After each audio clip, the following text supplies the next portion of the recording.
ओबीसीचं आंदोलन झालं त्यावेळेला भुजबळांनी चिथावणीखोर भाषणं केली आणि भुजबळ तलवारी काढा म्हणतात ते आमचे 56% मराठा आहे. हे बघ तुझे 56% असू देत नाही तर 100% असू देत आणि हे सगळे मराठा काल विखे पाटलांनी सुद्धा सांगितलं राधाकृष्ण विखे पाटील काय तुम्ही काय एकट्यानेच काय सगळे काय मराठा समाजातून येत आहे का असं त्यांनी म्हटलं आहे. म्हणजे सगळे मराठा समजा समाज जणू काय त्याच्याच वेठीस बांधलेला आहे आणि मी कुठे सांगितलं तलवारी काढा म्हणून. एक मनाला धार द्या आणि उभे राहा. घाबरटपणा तुमच्यातला सोडून द्या. प्रश्न विचारायला शिका, उत्तर द्यायला शिका. हा त्याच्या पाठीमागचा हेतू आहे.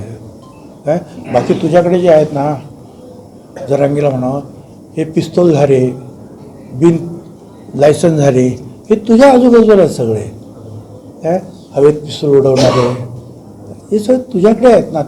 तो बेदरे कोण आहे पकडलाच होता ना बोदरे बिन लायसन्सचा ते पिस्तूल घेऊन त्याच्याबरोबर होता तुझा खास कार्यकर्ता. असे अनेक आहेत तिथे. पोलिसांनी जर शोधलं तर खूप बाहेर निघेल. काय कुठले माफिया आहेत तुझ्याबरोबर आजूबाजूला असतात. काय कोण म्हणतं वाळू माफिया आहेत, कोण म्हणतं दारू माफिया आहेत, कोण म्हणतं आणखीन काही माफिया आहेत.